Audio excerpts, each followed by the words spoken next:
Today I am going to tell you about working model generator.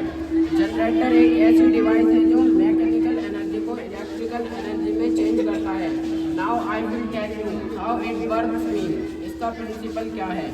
Generator में एक magnet और एक coil लगा होता है। जब मैग्नेट कॉइल के अंदर घूमता है तो कॉइल में एक इलेक्ट्रिसिटी प्रोड्यूस हो जाती है। इसमें हमने एक डीसी मोटर, मैग्नेट, बल्ब, कबाड़ जुगाड़ से के अंतर्गत किया है। वर्किंग मॉडल जनरेटर से हमें मैकेनिकल उत्पादन के बारे में पता चलता है कि हम कैसे मैकेनिकल एनर्जी से स्वयं बिजली बना सकते हैं। आप एक बार करके दिखाइए कैसे ये वर्क करता है।